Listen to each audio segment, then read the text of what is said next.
ఉన్న బంగారాన్ని విడిపించి ఆ రోజు ఆన్లైన్ రేటుకే మేము కొంటాం. Sharma gold company.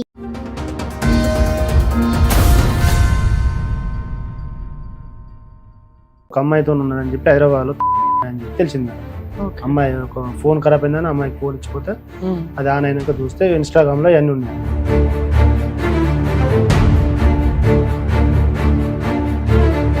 చేసుకునేది ఏదో ఆవిడనే చేసుకోవచ్చు. ఈ పిల్ల గొంతు కోయడం ఇద్దరు పిల్లలు వాళ్ళిద్దరికి ఇద్దరు పిల్లలే. వీళ్ళిద్దరికైనా ఆవిడకి వేరే మ్యారేజ్? ఫస్ట్ మ్యారేజ్ అయింది ఆవిడకి ఇద్దరు పిల్లలు. ఈవిడ ఆంటీ ఈయన తగులుకున్నారు.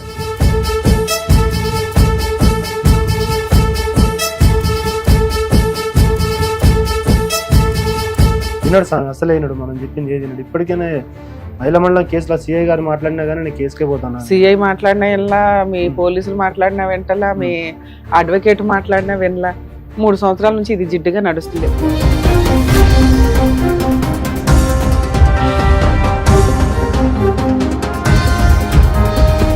వస్తే ఓ మూల ఉండమానండి అంటే అలా ఉండదుగా. ఇంత ఎవిడెన్స్ తెలిసిన ఏ అమ్మాయి ఉండదు. అది అమ్మాయి ఇష్టం. ఓ 10 ఏళ్ళు కాపురం చేసేసిన వాళ్ళు పాపం అప్పటికి నరకం పడుతూ సర్దుకుంటూ ఉంటారు. చిన్నపిల్లని సర్దుకోమని మనం ఎట్లా చెప్పగలం?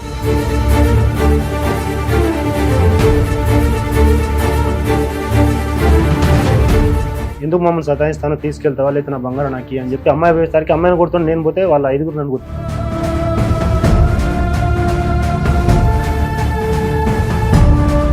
హైదరాబాద్ లో ఉండి ఆవిడతో తిరుగుతాడా? తిరగడా? తిరుగుతాడు. ఆవిడతోనూ తిరుగుతాను, ఈవిడ తెచ్చి నా కాళ్ళ దగ్గర పడేయండి అంటున్నాడు అంతే.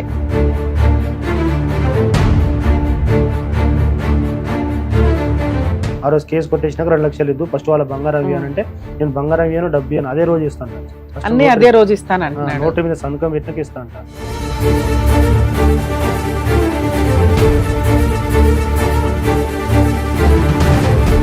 ఎంగేజ్మెంట్ అవగానే వెళ్ళి కాపురానికి కూర్చున్నావు. పెళ్లి మాటలు అనుకోగానే వెళ్ళి అక్కడ ఇంట్లో కూర్చొని ఉన్నావు. పెళ్లి అయిన తర్వాత 3 months కాపురం చేశారు. తప్పు చేసింది నువ్వు, పనిష్మెంట్ ఆ అమ్మాయిక?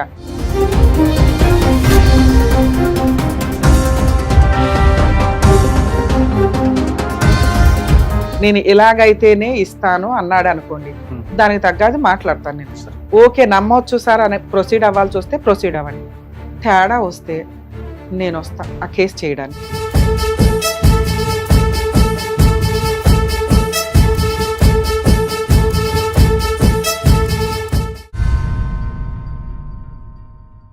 సార్ నమస్తే అండి, ఎక్కడి నుంచి వచ్చారు? ఓకే సార్, ప్రాబ్లం ఏంటి? సార్ నా పెళ్లి చేసి 4 సంవత్సరాలు అవుతాను సార్. సొంత అక్క కొడుకుకి ఇచ్చిన సార్. ఎవరికి పెళ్లి చేశారు? అమ్మాయి, పెద్ద అమ్మాయి సార్. మీ అమ్మాయి. ఎంతమంది పిల్లలు మీకు? 2 ఆడపిల్లలు. మీకు పెళ్ళి ఎన్ని సంవత్సరాలు అయింది? 22 సంవత్సరాలు. ఓకే, మీరేం చేస్తారు సార్? ఎన్ని ఎకరాలు ఉన్నాయి? అంటే వారసత్వంగా వచ్చిందా, మీరేమన్నా కొన్నారా? వారసత్వంగా వచ్చింది. మీకు 2 ఆడపిల్లలు, అందులో ఒక అమ్మాయికి మేనరికం ఇచ్చి పెళ్లి చేశారా? ఎవరు? మీ అక్క కొడుకు, చిన్న అక్క కొడుకు. ఏం చేస్తాడు అతను? ఏం చేస్తాడు? ఎన్ని ఇయర్స్ బ్యాక్ పెళ్లి చేశారండి? 3 years అయింది. అంటే ఎట్లా మాట్లాడుకున్నారు? ఎందుకు మేనరికం చేయాలని ఎందుకు అనుకున్నారు? బయటికి వెళ్ళడం ఎందుకనా ఏంటి? నాకు 2 ఆడపిల్లలు కాబట్టి మా బావగారు ఏమన్నారంటే, అమ్మాయి వాళ్ళకి 3 కొడుకులు, చిన్న అబ్బాయిని తీసుకెళ్లి ఇల్లేరుకం ఉంచుకో, నీకు కూడా ఎవరు లేరు కదా అని చెప్పి అంటే సరే అని ఒప్పుకున్నాను. వాళ్ళకి 3 మగపిల్లల్లో ఒక పిల్లాడిని నువ్వు ఇల్లరికమే తీసుకెళ్ళరా, నీ మనోళ్ళు అందరూ ఒకే చోట ఉంటారు కదా, నీకు మగపిల్లలు లేరు కదా అంటే ఓకే మన ఇంట్లో అయితేనే కంఫర్ట్ గా ఉంటదని మీరు ఓకే అనుకున్నారు. ఓకే, ఎంగేజ్మెంట్ పెట్టుకున్నాం మేడం. అబ్బాయి ఇల్లరికం ఉండడానికి ఒప్పుకున్నాడా? మామగారి దగ్గర ఉండడానికి ఒప్పుకున్నారు. మా దగ్గర ఒక 3-4 నెలలు ఉన్నాడు. 3-4 నెలలు ఎంగేజ్మెంట్ ఉన్నాక ఎంగేజ్మెంట్ అయిపోయినాక వాళ్ళ నాన్నగారు చనిపోయారు మేడం, కరెంట్ షాక్ కొట్టి. ఎంగేజ్మెంట్ అవగానే మీ ఇంటికి తెచ్చేసుకున్నారు అల్లుడిని? ఫస్ట్ మా దగ్గరే ఉన్నాడు మేడం. అంటే ఎంగేజ్మెంట్ కాకముందు నుంచి మా దగ్గరే ఉన్నాడు. ఎందుకు మీ దగ్గర ఎందుకున్నాడు? ఇక మా దగ్గరే ఉంటున్నాడు. ఇట్లా ఎంగేజ్మెంట్ కాకముందే మా స్వామి మాట్లాడుకుంటే ఆ స్వామి ఇక మా దగ్గరే ఉంటాడు ఒక 3 years. సార్ పెళ్లికి ముందు నుంచి మా దగ్గరే ఉన్నాడు ఉండడం వేరు, ఎంగేజ్మెంట్ ముందు నుంచి మీ దగ్గర ఉండడం వేరు. ఎంగేజ్మెంట్ అయినాక ఒక 4 రోజులు మా దగ్గరే ఉన్నాడు మేడం. అసలు ఈ టాపిక్ లేకుండా ఫస్ట్ నుంచి మేనమామ ఇంట్లో ఉండడం వేరు. అంటే ఫస్ట్ నుంచి మీ ఇంట్లో ఉంటున్నాడా? కాదు, పెళ్లి మాట అనుకున్న తర్వాత, పెళ్లి మాటలు అనుకున్నాక మీ ఇంట్లో ఉండడం స్టార్ట్ చేశాడు. అది ఎంగేజ్మెంట్ కి ముందు నుంచా ఎంగేజ్మెంట్ తర్వాత నుంచా? ఎంగేజ్మెంట్ ముందు నుంచే. పెళ్లి మాటలు అనుకోగానే ఇంటికి వస్తుంటే అరే పెళ్లి మాటలు ఇప్పుడే అనుకున్నాము, వయసుకు వచ్చిన పిల్ల, ఇవన్నీ పద్ధతి కాదు కదా అని మీరు అనాలి కదా. ఎందుకు ఎంటర్టైన్ చేశారు ఆయన్ని? మా దగ్గరే ఉంటాడు. మా ఒకటే రూమ్ మేడం, అందరం ఒక దగ్గరే ఉంటాం అందరం. ఉన్నదే ఒక రూము, ఇంకా ఎంగేజ్మెంట్ అవ్వలా, పెళ్లి అవ్వలా, అయిన తర్వాత ఇల్లరికం. ఎంగేజ్మెంట్ కి ముందే ఇల్లరికం తీసుకొచ్చేసారు. లేదు మేడం, అంటే మామూలుగా అట్లా ఉండడానికి వచ్చింది. ఎందుకు వచ్చాడు సార్? మా దగ్గర గొర్రెలు ఉన్నాయి మేడం, గొర్రెలు ఉన్నాయి, 40 గొర్రెలు ఉన్నాయి, 40 గొర్రెలు ఉన్నాయి అప్పుడు. అవును, అదంతా ఎంగేజ్మెంట్ పెళ్లి అయినాక ఎలాగో చేస్తాడు. ఈ 2-3 నెలల్లో కంగారేంటి? అట్లేం లేదు కానీ ఒక్కడున్నా వచ్చి ఉన్నామంటే ఉన్నాడు కొన్ని రోజులు. మీరే ఉండమన్నారు. ఓకే, ఉన్నాడు. తర్వాత ఎంగేజ్మెంట్ అయ్యింది. ఎంగేజ్మెంట్ అయిన తర్వాత నుంచి కూడా ఉన్నాడా? లేదు, ఎంగేజ్మెంట్ అయిపోయినాక వెళ్ళిపోయినా. అప్పుడు ముందు ఎందుకు రావడం మీ దగ్గరికి? సాకి బండి అవసరం ఉంటే బండి కోసం వచ్చిండు. ఎన్ని రోజులు ఉన్నాడు వచ్చి? 2 నెలలు ఉన్నాడు. బండి కోసం అవసరం ఉంటే 2 నెలలు ఉంటాడు ఎక్కడైనా? బండి ఓకే, మీ ఇష్టం, మీకు నచ్చింది, మీరు ఉంచుకున్నారు. తర్వాత ఏమైంది? ఎంగేజ్మెంట్ అయ్యింది, తర్వాత అయిపోయినాక దాని తర్వాత ఒక 1 వీక్ తర్వాత వాళ్ళ డాడీ చనిపోయింది, కరెంట్ షాక్ కొట్టి. చనిపోయినాక ఇక వీళ్ళు వాళ్ళు అంటే మేము కూడా ఇయ్యనన్నాం. ఎందుకు ఇవ్వనన్నారు? అంటే అంతోంది, అంటే అమ్మాయి ఎంగేజ్మెంట్ కాగానే చనిపోయిండు, అమ్మాయికి ఏదో ఉంది, అమ్మాయి మా ఇంటికి వస్తే ఇంకా వేరే ప్రాబ్లం అయితే అని చెప్పి అన్నారు. అన్నాక మేము కూడా ఇవ్వమని చెప్పి సబ్జెక్ట్ కూకున్నాం. అంటే అంత మాట అన్నాక మీకు కోపం వస్తుంది. అన్నాక వీళ్ళు బయట అక్కడ ఇక్కడ చూపించుకుంటే అమ్మాయి వల్ల ఏం ప్రాబ్లం లేదు, వాళ్ళ ఇంట్లో ఏదో ఉండడం వల్ల కరెంట్ షాక్ కొట్టి చనిపోయారు, అట్టేం లేదు తీసుకోపోవచ్చానంటే ఇక అందరు 4-5 తీసుకొని వచ్చింది మళ్ళీ మా దగ్గరికి. బతలు అడ్డాకి తీసుకొని వస్తే అప్పటికి కూడా ఇయ్యాను, అమ్మాయికి ఏజ్ రాలేదు, ఇప్పుడే ఇయ్యాను, చదివించుకుంటా. ఇప్పుడు ఎంగేజ్మెంట్ మాట అనుకున్న తర్వాత అల్లుడు వచ్చి 2 నెలలు మీ ఇంట్లో ఉన్నాడు, మీ మేనల్లుడు కమ్ కాబోయే అల్లుడు. ఎంగేజ్మెంట్ అయిన తర్వాత వాళ్ళ 1 వీక్ వాళ్ళ నాన్నగారు చనిపోవటం వల్ల వెంటనే అబ్బాయికి ఏదో అనిపించింది, వాళ్ళ ఇంట్లో వాళ్ళకి ఏదో అనిపించింది, కోడలు అడుగే పెట్టలేదు, అప్పుడే ఇట్లా అయిపోయింది అని అంత మాట వచ్చిన తర్వాత వాళ్ళు వచ్చి బతలాడితే మాత్రం ఎందుకు యాక్సెప్ట్ చేశారు మీరు? అంటే మీ బావగారు మాట తీసుకున్నాం కదా, ఇల్లురికం పంపిస్తాను, మీ బావకు పుట్టినప్పటి నుంచి అనుకున్నాం కదా, మళ్ళీ మాట తప్పితే ఎట్టుంటా అని చెప్పి వచ్చిన వాళ్ళందరూ అంటా ఉంటే సరేనా ఒప్పుకున్నారు. ఆయన బతికిన రోజులు 2 అన్నదమ్ములు లేకున్నా సార్, బావ లెక్క లేకుండా ఉన్నాం. ఆ మాట మీదకి ఇచ్చినాం. ఇచ్చినాక ఒక 2 నెలలు ఉన్నారు మంచిగా. 2 నెలల తర్వాత పెళ్ళైనాక 2-3 నెలలు కూడా మీ ఇంట్లో ఉన్నాడు? లేదు, బయటకు వచ్చేసారు ఆల్రెడీ. వీళ్ళ అత్తగారింటి కాడ ఉన్నారు పెళ్లి అయిపోయినాక. అక్కడ అమ్మాయిని 2 నెలలు బాగా చూసుకున్నాడు అంటున్నారు. తర్వాత ఏమైంది? తర్వాత ఒక అమ్మాయితో ఉన్నాడని చెప్పి అమ్మాయి అని చెప్పి తెలిసింది మేడం. అమ్మాయి ఒక ఫోన్ ఖరాబ్ అయిందని అమ్మాయికి ఫోన్ ఇచ్చిపోతే అది ఆన్ అయినాక చూస్తే ఇన్స్టాగ్రామ్ లో అన్ని ఉన్నాయంట. ఇన్స్టాగ్రామ్ ఉన్నాయని చెప్పి అమ్మాయి అడగగానే అమ్మాయిని కొట్టింది. ఇదంతా 3 years బ్యాక్ స్టోరీ. పెళ్ళైన ఒక 2-3 నెలలకి. 2-3 నెలలు అయితే ఇక దాని తర్వాత మేము అక్కడ ఉంటే ఏమైనా చేస్తారమ్మా వచ్చానంటే వచ్చేసింది. వచ్చినాక ఒక 2-3 నెలలు తర్వాత ఫోన్ చేసి పిలిపించినాము. పిలిపించి ఇట్లా చేయడం కరెక్ట్ కాదు, మరి ఏదైనా ఉంటే మాట్లాడుకుందాం, మీరు అక్కడ వెళ్ళకుండా ఇక్కడే లోకల్లోనే ఉండండి, ఏదైనా ఉంటే మేము చూసుకుంటాం. అంటే ఆ ఫొటోస్ లో వీడియోస్ లో ఏమైనా ఉన్నాయి? అంటే ఒక అమ్మాయితో అక్రమ సంబంధాలు అంటే ఫోటోలు, బెడ్రూమ్ లో ఫోటోలు బయట అవన్నీ ఉన్నాయా మీ దగ్గర? ఇప్పుడు ఉన్నాయా అవి? అడిగితే ఏమంటాడు? మీకు ఫస్ట్ నుంచే తెలుసు అట్లా ఉంటానండి, నాకు అట్లా తెలిసే మీకు ఇచ్చిరు. ఎందుకు ఆ అమ్మాయి ఎవరు? అదే ఎవరు అంటే ఏం పని చేస్తుంది, దీనికి ఎట్లా పరిచయం? కస్టమర్ గా ఎక్కిందా, ఈ జాబా? ఈవిడెవరు, ఎక్కడి నుంచి పరిచయం అనే దానికి ఒక క్లారిటీ ఉండాలి. అలా చేసుకునేది ఏదో ఆవిడనే చేసుకోవచ్చుగా. ఈ పిల్ల గొంతు కోయడం వాళ్ళిద్దరికి 2 పిల్లలే? వీళ్ళిద్దరికైనా ఆవిడకి వేరే మ్యారేజ్? ఫస్ట్ మ్యారేజ్ అయింది, ఆవిడకి 2 పిల్లలు. ఈవిడ ఆంటీ, ఈయన తగులుకున్నది. ఏ ఫొటోస్ ఉన్నాయో ఒకసారి చూపించండి. ఏంటి ఈ కుర్రాడు ఈ అమ్మాయి? సరే సరే, ఇది తెలిసింది. తెలిసినాక అయినా కూడా పిల్ల జీవితం ఎందుకు నాశనం చేయటం అని మీరు సర్దుకోవడానికే ట్రై చేశారా? ఆ అబ్బాయి ఏమంటున్నాడు? మీకు తెలిసే నాకు ఇచ్చి పెళ్లి చేశారు, తెలిసే నాకు ఇట్లా ఇచ్చేసారు, నేను ఇట్నే ఉంటాను, నేను ఆవిడతోనూ ఉంటాను ఈవిడతోనూ ఉంటాను, హైదరాబాద్ లో ఉంటాను, నేను ఊరికి రాను, నేను ఎక్కడుంటే అక్కడికి రావాలి. హైదరాబాద్ లో ఉండి ఆవిడతో తిరుగుతాడా? తిరగడా? తిరుగుతాడు. ఆవిడతోనూ తిరుగుతాను, ఈవిడ తెచ్చి నా కాళ్ళ దగ్గర పడేయండి అంటున్నాడు అంతే. దాని తర్వాత మేము మా ఊరు స్టేషన్ లో పిలిపించాం. ఎందుకంటే మామూలుగా ఎక్కడ అంటే మామూలు కంప్లైంట్ అంటే మామూలు తీసుకెళ్ళలేదు, పిలిపండి సార్ అని చెప్పి పిలిపించినాం. పిలిపిస్తే పెద్ద మనుషులు అందరూ వీళ్ళందరూ వచ్చారు. కూర్చున్నాక మామూలుగా ఏం చేశానంటే ఒట్టే కూర్చుంటే బాగుండదు, కొన్ని డిపాజిట్ పెట్టుకుందాం మనిషికి ₹1,00,000 అని చెప్పి అన్నాను. అంటే 4-5 సార్లు ఇట్లా మామూలు రోజులు ఇంట్లో నేను పోయి 4-5 సార్లు సమాధానం చెప్పి ఇంటికాడ దోలు వచ్చిన అమ్మాయిని ఊకెట్టే చేస్తుంటే కొద్దిగా భయం కోసం ₹1,00,000 పెట్టిన అన్న. అయితే ఏమంటుంటే ఆలోచి నేను ₹1,00,000 పెట్టి నాకు తినికి నూకలు లేదు, పెట్టుకుంటే కేసు పెట్టుకోండి అని చెప్పి స్టేషన్లోకి వెళ్ళిపోయాడు.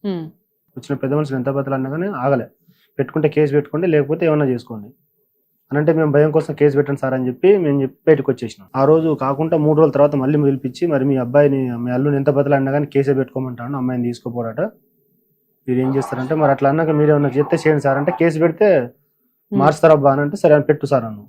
అది అయిపోయినాక దాని తర్వాత సఖీబాబు సెంటర్కి వెళ్ళాను మళ్ళీ 2 నెలల తర్వాత. అక్కడ పోతే అక్కడ పిఎస్లో కేసు అయింది కాబట్టి మళ్ళీ మేము ఏం చేయలేము సార్ అని చెప్పారు.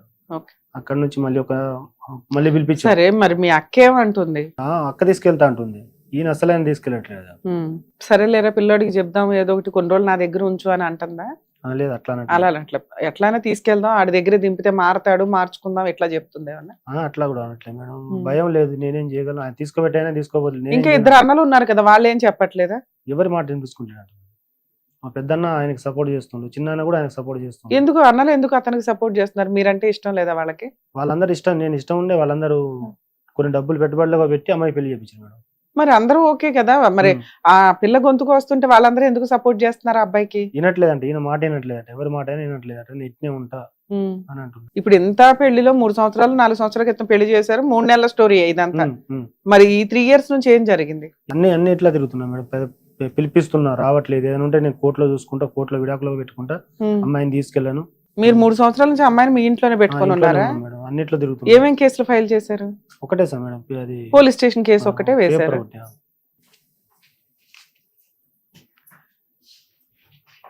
దీని తర్వాత పేపర్స్ ఏవి సార్? చార్జ్ షీట్ పేపర్స్ ఏవి? లాయర్ కానీ తీసుకోలేదు మేడం, లాయర్కి ఇచ్చిన. మళ్ళీ ఈ కేసుకి లాయర్ కూడా ఉన్నారా మీకు? పెట్టుకోండి అంటే పెట్టుకున్నాం సార్, మళ్ళీ మాట్లాడినాం, ఎట్లాగా తీసుకుపెట్టట్లేదు కదా అని చెప్పి 2 లక్షలు పెద్ద మనుషులు ఇచ్చి. 2023లో పెళ్ళయిందా? 2023 ఫిబ్రవరిలో పెళ్ళయింది. 2024 సెప్టెంబర్ లో పోలీస్ స్టేషన్ లో కంప్లైంట్ ఇచ్చారు. అంటే ఈ మ్యారిటల్ రిలేషన్ ఓన్లీ 3-4 months మీరు చెప్తున్నది. అతనికి ఎక్స్ట్రా మ్యారిటల్ అఫైర్స్ ఉన్నాయి, ఆ అమ్మాయితోనే ఉంటాను, మీరు ఏం చేసుకుంటారో చేసుకోండి అంటున్నాడు. ఎవరి మాట వినట్లేదు. డైవర్స్ కేసు ఏమన్నా వేసాడా అతను? మీకు ఇంకా తెలియదు, ఒకవేళ వేసినా మీకు తెలియదు. మేమే మాట్లాడి వేసుకుందాం అనుకున్నాం మేడం, వేసుకుందాం అని చెప్పి లాయర్లో పెట్టుకున్నాం. లాయర్లో పెట్టుకుంటే కొన్ని సామాన్ ఉంటాయి, మేము పెట్టిన సామాన్ ఉంటే కొన్ని ఒప్ప చెప్పిండ్రు. ఇంకా 2 తులాలు బంగారం ఉన్నది, 2 లక్షల రూపాయలు ఇచ్చేటట్టు పెద్ద మనుషులు చేసి సెటిల్మెంట్ కూడా చేశారు. మామూలుగా మాట్లాడితే మమ్మల్ని పిలిచిరు, పోయినాం. రాసుకున్నారు ఏదైనా పేపర్ మీద? మేము ముగ్గురం పోయినాం మేడం. ముగ్గురం పోతే వాళ్ళు ఒక 10 మంది ఉన్నారు, మేము ముగ్గురం ఉన్నాం. ఎందుకు మమ్మల్ని సతాయిస్తానో, తీసుకెళ్తావా లేదా నా బంగారం నాకి అని చెప్పి అమ్మాయి పోయేసరికి అమ్మాయిని కొడుతుంది, నేను పోతే వాళ్ళ 5 నన్ను కొట్టింది మేడం. ఎవరు 5? వాళ్ళ బ్రదర్స్, వాళ్ళ అమ్మ కూడా? అమ్మ కూడా, మళ్ళీ వీళ్ళిద్దరు తోటికోడళ్ళు. సో వాళ్ళంతా ఒక గ్రూప్ అయిపోయారు, మీరే నచ్చట్లా. నేను ఇందాక అదే అడిగా. ఇప్పుడు అబ్బాయి మంచోడు కాకపోతే ఓకేనండి, మీ అక్క ఉంది, వాళ్ళ పిల్లలు ఉన్నారు, మిగతా మేనల్లుళ్ళు, వీళ్ళెవరు మీకు ఫేవర్ గా చెప్పట్లేదా అంటే అందరూ నాకు ఫేవర్. ఇప్పుడు మొన్న లొల్లైన కానీ ఆ రోజు నుంచే అంటే ఈ కేసులో వాళ్ళ పేర్లు పెట్టారని వాళ్ళకి కోపం వచ్చిందా? 2 కుట్లు పడ్డాయి మేడం కాలుకు, కత్తితో కొడితే. అది గవర్నమెంట్ హాస్పిటల్ పోతే కూడా రిపోర్ట్ నాకే అది ఇచ్చారు. ఇక్కడ మళ్ళీ కేసు పెడదామని అంటే అమ్మాయి లైఫ్ ఉంది కదా పెట్టకండి అని చెప్పానంటే ఆగిన సిఐ గారు చెప్పింది. మళ్ళీ మర్డర్ కేసు కింద అదంతా స్టార్టింగ్ లో జరిగింది కాబట్టి కాపురం నిలబెట్టుకుందాంలే అన్నట్టు కంప్లైంట్ ఇవ్వాలి. ఒకవేళ ఇచ్చుంటే అది చాలా పెద్ద కేసు, మీరేమో అక్కడ కన్ఫ్యూజ్ అయ్యారు. సరే, ఇన్ని సంవత్సరాల నుంచి అతను డైవర్స్ వేయలే, మీరా అటు ఇటుగా ఏదో కోర్టుల చుట్టూ వెళ్తే టైం వేస్ట్ అనుకుని మీరేదో ఇంటెన్షన్ తోటి ఏ కేసులు ఫైల్ చేయకుండా ఒక police station case free case కాబట్టి అదొకటి వేసుకుని ఊరుకున్నారు. ఇన్ని సంవత్సరాలు నడిచిపోయింది. మొన్న రీసెంట్ గా కూడా ఏదో ఒక సెటిల్మెంట్ చేసుకున్నాం అంటున్నారు, 2 lakhs కి మీ గోల్డ్ మీకు ఇచ్చేసేలాగా. మీ పెళ్లి ఖర్చులు, మీరు కట్నంగా ఇచ్చిన ₹1,00,000 ఇవన్నీ కలిపి 2 lakhs సెటిల్మెంట్. అదేమైంది? అదెందుకు ఫెయిల్ అయ్యట్లేదు? మరి అతను ఒప్పుకున్నప్పుడు ఈ కేసు కొట్టేసినాక ఇస్తా అంటాను. అప్పుడు మీ అడ్వకేట్ ఎక్స్ప్లెయిన్ చేయొచ్చు కదా, ఈ కేసు ఎప్పుడు కొట్టేస్తారు, ఎలా కొట్టేస్తారు? 3 months తర్వాత అన్నా సార్. ఫస్ట్ గోల్డ్ ఇచ్చేయండి, 2 లక్షల రూపాయలు, అది పేపర్ మీద మనం నోటరీ రాసుకుని వేసుకున్నాక 3 నెలలకు వస్తుంది. ఆ రోజు కేసు కొట్టేసినాక 2 లక్షలు ఇద్దు, ఫస్ట్ వాళ్ళ బంగారం ఇవ్వనంటే నేను బంగారం ఇవ్వను, డబ్బు ఇవ్వను, అదే రోజు ఇస్తాను. అన్ని అదే రోజు ఇస్తాను, నోటరీ మీద సంతకం పెట్టినాక ఇస్తా అంటాను. సరే, మీరు కూడా అట్లా చేయొచ్చు కదా. ఒకటి లీగాలిటీ మీకన్నా మీ లాయర్ ఎక్స్ప్లెయిన్ చేయాలి, వాళ్ళకన్నా ఎక్స్ప్లెయిన్ చేయాలి. ఇక్కడ ఉండేవి 2 options. ఫస్ట్ మీ అడ్వకేట్ చెప్పిన ఆప్షన్ కరెక్టే. ఎప్పుడు కూడా ఎట్ ఏ టైం కేసులు క్లోజ్ చేసుకుంటూ కూర్చోం, ఒక అగ్రిమెంట్ రాసుకుంటాం. ఏమని? గోల్డ్ డైవర్స్ పిటిషన్ ఫైల్ చేసేటప్పుడు లేదా 498 క్లోజింగ్, ఈ కేసు క్లోజ్ చేస్తేనే డబ్బులు ఇస్తాను అంటున్నాడు కదా. గోల్డ్ పిటిషన్ వేసేటప్పుడు, క్లోజింగ్ పిటిషన్ వేసేటప్పుడు 2 lakhs క్యాష్ ఏదైతే ఇస్తానంటున్నాడో అది క్లోజింగ్ రోజు తీసుకుంటాము అని ఇలా ఒకటి రాసుకోవడం. అతను ఏమంటున్నాడు, మీరు గోల్డ్ తీసుకొని రివర్స్ అయితే అనేది అతను ఇంటెన్షన్ అనుకుందాం. అప్పుడు ఏమనాలి, పేపర్లు వేసినంత మాత్రాన క్లోజ్ అయినట్టు కాదు. దానికి మీరు పెద్ద మనుషుల దగ్గర ఒక అగ్రిమెంట్ రాసుకొని, నేను 498 క్లోజ్ అయ్యేటప్పుడు గోల్డ్ ఇవి ఇస్తాను, క్యాష్ ఇంత ఇస్తాను అని రాయించుకొని ఈ పిటిషన్లు వేశారే అనుకోండి, 3 months అబ్జర్వేషన్ తర్వాత లోక్ అదాలత్ ఫార్మ్స్ వేసినాక బోత్ పార్టీస్ ని పిలుస్తారు. కేసు క్లోజ్ చేసేస్తున్నాను, నీకు రావాల్సిన ఏమన్నా రావాలా అమ్మా అంటే అవునండి రావాలి అందనుకో, అతను ఇస్తాడు, కేసు క్లోజ్ అవుతుంది. ఒకవేళ అతను రాలా, మీరు కేసు క్లోజ్ చేయాల్సిన అవసరమే లేదు, మళ్ళీ కేసు మొదలుకు వస్తుంది. క్లోజింగ్ వేరు, పిటిషన్లు వేయటం వేరు. పిటిషన్లు వేసినంత మాత్రం క్లోజ్ అయిపోయినట్టు కాదు. నెక్స్ట్ మీరు ఇట్లా ఒక లెటర్ రాసుకున్న తర్వాత అతను పిటిషన్ మీరు నమ్మి అతన్ని నమ్మి పిటిషన్లు వేశారు, ఎందుకంటే పెద్ద మనుషులు కూడా కింద సంతకాలు పెడతారు కదా విట్నెస్ల కింద. ఆ పిటిషన్ వేసినాక 3 months అప్పుడు క్లోజింగ్ రోజు అతను రాకపోతే కేసు అంతా మీకు ఫేవర్గా ఉంటుంది. ఓకే, ఈ అబ్బాయి ఎంత చీటరా, అలాగే అబ్బాయి మీకు 2 lakhs కట్నం ఇవి ఇవ్వాల్సిన అవసరం ఉందని ప్రూవ్ అవుతుంది, గోల్డ్ అబ్బాయి దగ్గర ఉందని కూడా ప్రూవ్ అవుతుంది. ఈ ట్రైల్ ఎందుకు చేసుకోవాలి? ఇలా మీ అడ్వకేట్ మీకు ఎక్స్ప్లెయిన్ చేస్తే అయిపోయేది కదా. చెప్పారా అలా ఎవరన్నా? మాట్లాడుకున్నాం, ఒక పేపర్ రాసుకున్నాం మేడం. పలానా రోజు అంటే ఇప్పుడు ఒక 3 నెలల బ్యాక్ మాకు సామాన్ ఇచ్చిన రోజు వచ్చే నెల 4వ తారీఖు వరకు మీ బంగారం ఇచ్చేయాలని చెప్పి అన్న రాసుకున్నాం పేపర్లు. ఆ రోజు సంతకం పెట్టాడు, మళ్ళీ రివర్స్ అవుతున్నాడు అంతేనా? పేపర్ రాసి ఇచ్చినాక దాని తర్వాత మా సామాన్ మాకు కొన్ని ఇచ్చిన బంగారం ఉంది కదా, అప్పటి నుంచి మళ్ళీ ఉల్టా మాట్లాడతాను. ఇప్పుడు మేము కూడా అది బంగారం కోసం తర్వాత తీసుకున్నాం సంతకం పెట్టినాం అనుకోండి, మళ్ళీ ఉల్టా మాట్లాడతాడని మీ భయం. ఇప్పుడు మేము అక్కడ ఉండే ఏం చేయలేకపోతాం సార్. సో ఒక లెటర్ ఆల్రెడీ ఉంది మేడం, అతను గోల్డ్ ఇవ్వాలి అనే దాని మీద అని మీ ఇంటెన్షన్ అన్నమాట. విన్నాడు సార్, అసలే విన్నాడు, మనం చెప్పింది ఏది విన్నాడు. ఇప్పటికైనా మహిళా మండలం కేసులో సిఐ గారు మాట్లాడినా కానీ నేను కేసుకే పోతాను. సిఐ మాట్లాడినా వినలా, మీ పోలీసులు మాట్లాడినా వెంటలా, మీ అడ్వకేట్ మాట్లాడినా వినలా. 3 సంవత్సరాల నుంచి ఇది జిడ్డుగా నడుస్తుంది. లాస్ట్ గా సెటిల్మెంట్ ఎప్పుడు ఆగిపోయింది? సంవత్సరం అవుతుంది. 1 year నుంచి వదిలేసారు, ఎవరి దారిని వాళ్ళు ఉంటున్నారు. వెళ్తా ఉన్నాం వస్తున్నాం సాయం రావట్లేదు, సెటిల్మెంట్ కి రావట్లేదు. ఇక్కడికి ఎందుకు వచ్చారు? మీరేమైనా చేస్తారేమో మరి, ఎవరితో అవ్వట్లేదు అని చెప్పి వచ్చింది సార్. ఇప్పుడు నేను సెటిల్మెంట్ అంటే ఎట్లా ఉంటుంది, మేము ఉండి నాది నమ్మండి, నేను నాది హామీ అన్న ప్రాసెస్ లో నడుస్తాం.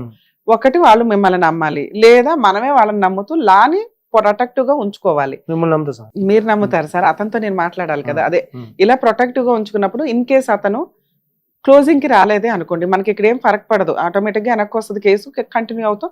ఒక్కసారి అలా మా వాల్యుబుల్ టైం చీట్ చేసిన తర్వాత మేము ఊరుకోంగా మిగతా కేసులు వేసుకోవాల్సి మీరు వెయ్యాల. మీరేమనుకుంటున్నారంటే కోర్టుల చుట్టూ తిరిగితే టైం వేస్ట్, పిల్లకి ఇంకో పెళ్లి చేయాలా, ఎందుకు వచ్చిన గోలా అనుకుని ఏదో సెటిల్మెంట్ ట్రై చేస్తున్నారు. ట్రై చేయడమే 3 years పట్టేస్తుంది. ఇప్పటికీ మీకు ఒక క్లారిటీ రాలే, స్టిల్ అలాగే ఉంది. అదే మీరు ఇంకొక కేసు వేసినట్టుంటే ఈ సెటిల్మెంట్ కి అది సపోర్ట్ అయ్యేది కదా. మాకెవరు చెప్పలేదు సార్. ఎందుకు చెప్పకుండా ఉంటారు సార్? ఏ సుమన్ టీవీలో ఏ లీగల్ పాయింట్లు చూస్తున్నా అర్థమైపోతుంది కదండి. దీంట్లో ఇప్పుడు మొన్న చూసే నేను చేస్తున్నా సార్, నాకెవరు సార్. అమ్మాయి కదా, ఇంకో అమ్మాయి ఉంది, మళ్ళీ అమ్మాయి కూడా పెళ్లికి వచ్చింది. సార్ ఇక్కడ పెద్ద అమ్మాయికి అన్యాయం జరిగింది, కోర్టులకు వెళ్తే చిన్న అమ్మాయికి పెళ్లి జరగదేమో అనేది తప్పు.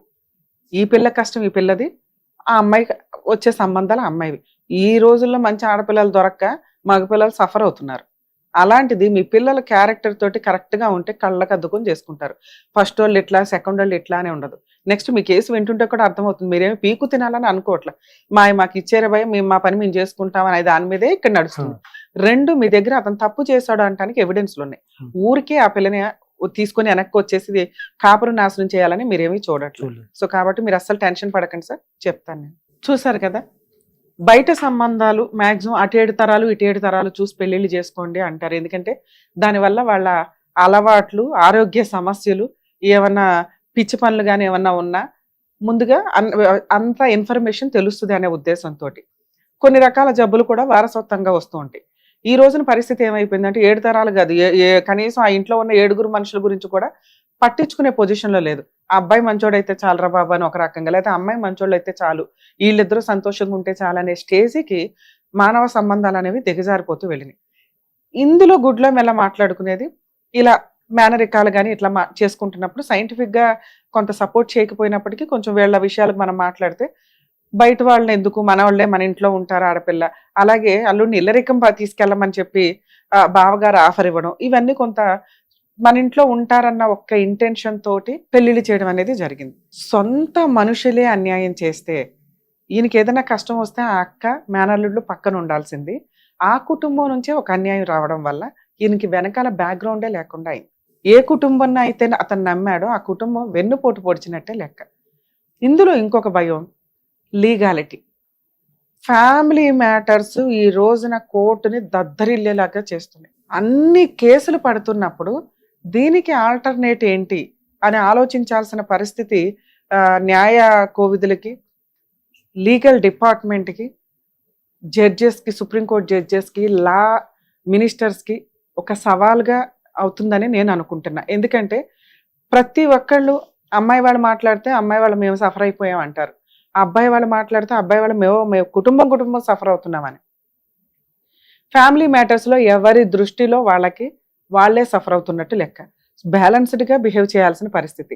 అలాంటిది కొన్ని సంఘటనల వల్ల కానీ కొన్ని ఇన్సిడెంట్లు ఏవైతే రిపీటెడ్గా సంవత్సరాల తరబడి జరిగినాయో లేడీస్కి ఇంకొంచెం ఫేవరబుల్గా చట్టాలు రావటం వల్ల కేసులు వేసేస్తూ వస్తున్నారు.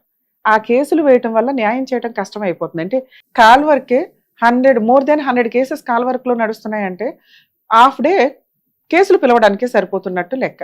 సో ఫ్యామిలీ మ్యాటర్స్ ఫైల్ చేసేటప్పుడు కొంచెం ఆలోచించుకోండి, హానెస్టీ కేసులే ఫైల్ చేయండి.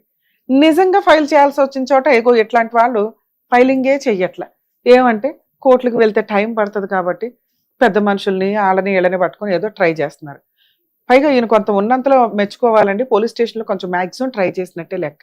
ఏం చేసుకుంటారో చేసుకోండి అనే స్టేజ్కి ఈ రోజున రెడ్ హ్యాండెడ్గా ఇంత ఎవిడెన్స్తో తప్పు చేసిన మేనల్లుడు మాట్లాడుతున్నాడంటే ఏం మాట్లాడాలా? ఈవిడ ఎవరికో పెళ్ళయ్యి 2 పిల్లలు ఉన్నారట, ఈవిడ్ని నేను వదలను అనే స్టేజ్లో అతను సొంత మేనకోడు పెళ్లి చేసుకున్న మేనమామ కూతుర్ని మరదల్ని 3 months కాపురంలో వదిలేసి ఏం చేసుకుంటావో చేసుకో అనే స్టేజ్లో ఉన్నాడు. వీళ్ళ తప్పు ఏమన్నా ఉందా అంటే వీళ్ళు ఏమైనా కొట్టారా, గసిరారా, తిట్టారా? ఏమీ లేవు. ఇలాంటి పొజిషన్లో లా ఏం చేయగలదు? లీగల్గా ఇట్లాంటి వాళ్ళు సఫరర్స్ కింద లెక్క, విక్టిమ్స్ కింద లెక్క. ఇలాంటి వాళ్ళు డొమెస్టిక్ వైలెన్స్లు మెయింటెనెన్స్లు వేస్తే ఆ కోర్టుల చుట్టూ తిరగలేకన్నా అతనికి బుద్ధి వచ్చేది. పాపం ఆయన ఏం చేస్తున్నాడంటే అక్కడ ఉన్నది మన కుటుంబమే కదా అని ఉన్నంతలో సెటిల్మెంట్లు చేయడానికి చూస్తే ఈ మాత్రం బేసిక్ ఎక్స్పెన్సెస్ మీకు అది కష్టం అయ్యి ఉండొచ్చు. కానీ ఒక ఆడపిల్ల జీవితం, ఎంగేజ్మెంట్ అవగానే వెళ్ళి కాపురానికి కూర్చున్నావు, పెళ్లి మాటలు అనుకోగానే వెళ్ళి అక్కడ ఇంట్లో కూర్చొని ఉన్నావు, పెళ్ళి అయిన తర్వాత 3 months కాపురం చేశారు, తప్పు చేసింది నువ్వు, పనిష్మెంట్ ఆ అమ్మాయిక. ఇవి చాలా దారుణం. ఇలాంటి వాళ్ళు కొంచెం లీగాలిటీని వాడుకుంటే బెటర్ అనేది నా ఉద్దేశం. సార్ మీరు తెలియనితనం అని నేను అనుకోవట్లేదు, ఎందుకంటే మీరు మంచి పనులు చేసుకుంటూ వెళ్ళారు ఉన్నంతలో. రెండో విషయం ఇందాక నేను ఎక్స్ప్లెయిన్ చేశాను, మీ పెద్ద అమ్మాయి కాపురం యొక్క ఎఫెక్ట్ రెండో అమ్మాయి మీద పడదు. అలా అనుకునే కొంతమంది గొంతు కోసేసుకుంటూ ఉంటారు. అంటే అమ్మో లీగల్గా వెళ్ళటం ఎందుకు? తప్పు చేసిన వ్యక్తికి పనిష్మెంట్ పడాల్సిన టైంలో పడకపోతే విచ్చలవిడిగా ఆడపిల్లలు మోసం చేసుకుంటూ వెళ్తున్నట్టే లెక్క. నిన్న మొన్నటి దాకా మిగతా మేనల్లుడు మీకు ఫేవర్గా ఉండి ఏ అక్క అయితే పెళ్లి చేసి అరే బావ చివరి కోరికరా అన్న ఆవిడ కనీసం వాళ్ళిద్దరిని కాపురం చేయించాలన్న బేసిక్ సెన్స్ కూడా వాళ్ళకి లేదు. వస్తే ఓ మూల ఉండమానండి అంటే అలా ఉండదుగా. ఇంత ఎవిడెన్స్ తెలిసిన ఏ అమ్మాయి ఉండదు, అది అమ్మాయి ఇష్టం. ఓ 10 ఏళ్ళు కాపురం చేసేసిన వాళ్ళు పాపం అప్పటికి నరకం పడుతూ సర్దుకుంటూ ఉంటారు. చిన్నపిల్లని సర్దుకోమని మనం ఎట్లా చెప్పగలం? మేబీ అలా చెప్దామన్నా కూడా కనీసం అయిపోయిందిరా ఇప్పుడు రా ఇక్కడ ఉండి ఇది వర్క్ చేసుకో అంటున్నా కూడా నేను హైదరాబాద్లోనే ఉంటాను, నేను అలాగే తిరుగుతానని కరాఖండిగా చెప్తున్న వ్యక్తి ఇతను. ఇలాంటి వాడి గురించి లీగల్గా వెళ్ళి పర్ఫెక్ట్ పనిష్మెంట్లు ఇవ్వడం అనేది చాలా బెటర్. ఎందుకంటే మీరు ఒకవేళ కేసులు వేసుంటే పర్ఫెక్ట్గా ఆ 2 లక్షలు ఏవైతే చెప్తున్నారో లాయర్ ఖర్చులకే అయ్యేవి. కనీసం ఆ ఇంట్లో వాళ్ళన్నా ఇంత డబ్బులు వేసుకొని కూర్చొని గోల్డ్ తందే కదా, తన గోల్డ్ తనకి ఇచ్చేసే అని చెప్పొచ్చు.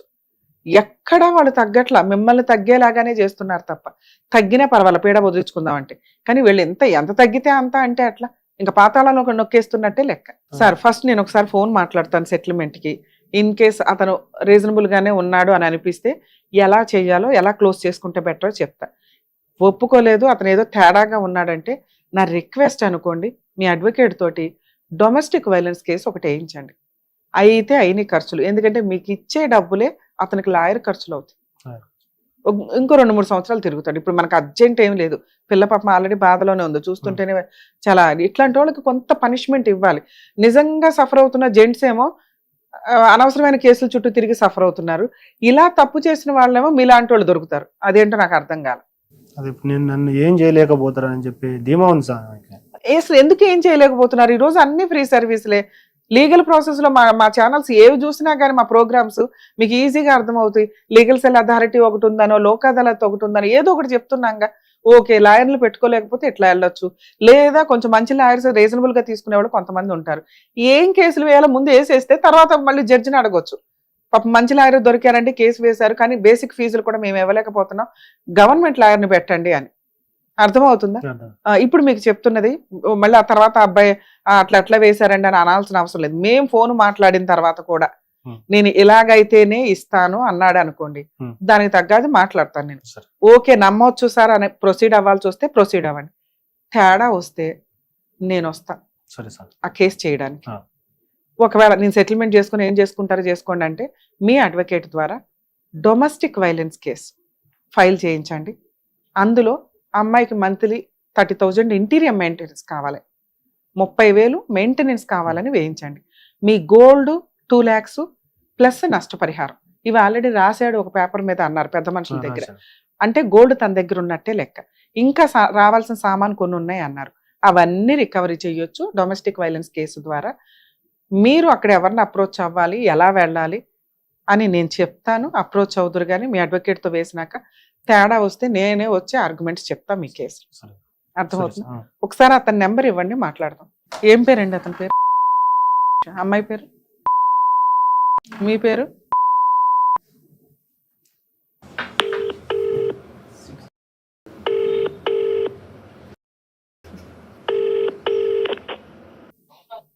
హలో.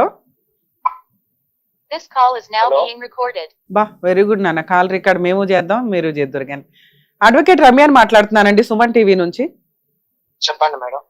మీ మామగారు మీ వైఫ్ గారు ఇక్కడికి వచ్చారు గారు, ఏదో మ్యాటరు సెటిల్మెంట్ దాకా వెళ్ళి ఆగిపోయిందంట, ఏమైంది, ఎందుకని ఆగిపోయారు? స్వామి నేను భిక్షలో ఉన్నాను, మళ్ళీ కాల్ చేయాలి సార్. Okay thank you. మళ్ళీ చేస్తాం సార్, మీరు ఫ్రీ అయినాక ఫోన్ చేయండి ఒకసారి. ఓకే స్వామి నేనే చేస్తాను. ఓకే అండి. ఓకే. అందరినీ కలుపుకుంటాడు, వాళ్ళ పెద్ద అన్నను, చిన్న అన్నను, వాళ్ళ మమ్మీని, వాళ్ళ ఊరు సర్పంచ్ అందరి ఫోన్ కలుపుతాడు. ఇప్పుడు ఈ టైంలో ఏంటి సార్ మాల? మీరు ఏం మాల అది? అంజనే. అంటే ఎన్ని రోజులు వేస్తారు అట్లా? ఇది 41. ఇప్పుడు అతను కూడా ఆ మాల్లోనే ఉన్నాడా?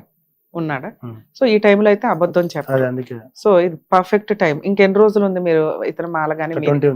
20 days ఉంది. 15 రోజుల్లో వెళ్ళిపోతాం మాల. అంటే ఒక మాల వేసారు అంటే కనీసం దేవుణ్ణి నమ్ముతారు అని, మంచి చెడుని నమ్ముతారు అని. ఈ టైంలో నేను గట్టిగా మాట్లాడలేను. అతను ఒకవేళ అడ్మిట్ అయితే పర్ఫెక్ట్ గా సెటిల్మెంట్ అయిపోయే ప్రాసెస్. మళ్ళీ అతను మాట్లాడి ఇప్పుడు రికార్డే అవ్వాలని సార్, రికార్డ్ అయితేనే హెల్ప్ చేస్తాం అనేది ఎక్కడా లేదు. అతను ఆల్రెడీ రికార్డు పెట్టుకుంటున్నాడు కాబట్టి ఇంకా పర్ఫెక్ట్ గా ఉంటుంది. ఇన్ కేస్ అతను ఫోన్ చేసినా నేను మళ్ళీ మాట్లాడతాను. లీగల్ ప్రాసెస్ వినండి. అతను ఒకవేళ ఓకే మేడం మీరు ఉంటే నేను నమ్ముతున్నానండి, మ్యూచువల్ గా వెళ్ళిపోవచ్చు అంటే నా ప్రెజెన్సీలోనే మీరు లీగల్ ప్రొసీడింగ్స్ మ్యూచువల్ డైవర్స్ వేసుకుందరు కానీ 498 క్లోజ్ చేసుకుందరు. నేను హామీ ఉంటా అతను పర్ఫెక్ట్ గా ఉన్నాడని నాకు అనిపిస్తే. ఇన్ కేస్ అనిపించకపోతే మీరు మీ అడ్వకేట్ ద్వారా డొమెస్టిక్ వైలెన్స్ కేసు విత్ దీంతో వెయ్యండి సార్.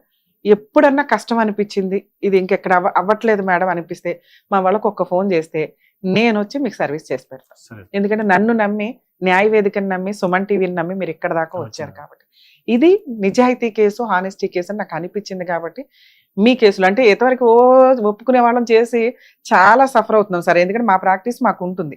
ఈ ఫ్రీ సర్వీసులు అనే దానికి గవర్నమెంట్ నుంచి లీగాలిటీ నుంచి ఉన్నా కూడా రమ్య గారు వస్తే బాగుంటుంది అనుకుంటే అన్ని చోట్లకి మేము వెళ్ళలేం కదా. ఇది కొంచెం హానెస్టీ కేసు అని అనిపించింది నాకు. మీరు పర్ఫెక్ట్ గా ఉన్నారు, అబ్బాయి తప్పు చేశాడని నేను ఫీల్ అవుతున్నాను, వదిలిచ్చేసుకుందామని అనుకుంటున్నాం కాబట్టి 90% 80% క్లైమాక్స్ లో ఉంది. ఆ 90% 2 years నుంచి నడుస్తుంది. రిమైనింగ్ బ్యాలెన్స్ ఏదైతే పెండింగ్ ఉండిపోయిన 10% ఉందో దాన్ని క్లోజ్ చేయడానికి నా వంతు ప్రయత్నం నేను చేస్తాను. ధైర్యంగా ఉండండి. లీగల్ ప్రాసెస్ అనేవి చాలా వరకు ఆలోచించండి. నిజాయితీ కేసులు ఫైల్ చేస్తే నిజంగా సఫర్ అవుతున్న ఇట్లాంటి విక్టిమ్స్ కి ఎవరైతే ఉన్నారో వాళ్ళ కేసులు కాస్త ముందుకు రావడం, ఫాస్ట్ గా అవడం అనేది కామన్ గా జరిగింది. మహిళలు ఉన్నాయి కదా అని చెప్పి అనవసరంగా జెంట్స్ మీద ఫైల్ చేయడం, నిజంగా వేయాల్సిన అమ్మాయిలు ప్రాపర్ గా పాపం లీగల్ గా వెళ్ళలేకపోవడం అనేది జరుగుతుంది. అలాగే లీగాలిటీలో డిలే ఉండడం వల్ల వెయ్యాలి కేసులు, న్యాయం కోసం ముందుకెళ్దాం అనుకున్న వాళ్ళు కూడా వెయ్యలేకపోతున్నారు. కొంచెం లీగల్ కేసులు ఫాస్ట్ గా అయ్యేలాగా డెసిషన్స్ తీసుకుంటూ, తప్పు చేసిన వాళ్ళు కోర్టుల చుట్టూ తిరగడం కాకుండా కాంపెన్సేషన్స్ ఎంతో కొంత ఇచ్చి సెటిల్మెంట్ చేసుకోవడానికి వెళ్తే మిగతా టైం అన్నా బాగుంటుంది. మాలలు వేసుకున్నారు, కొంచెం నిజాయితీగా ఉండండి. అలాగే తప్పు చేసేసినాక మాల వేసుకున్నంత మాత్రాన ఇది అవదు. ఒక ఆడపిల్ల ఏడుపు ఎప్పుడు తగులుతుంది. ఇది కొంచెం ఆలోచించుకుంటే బాగుంటుంది.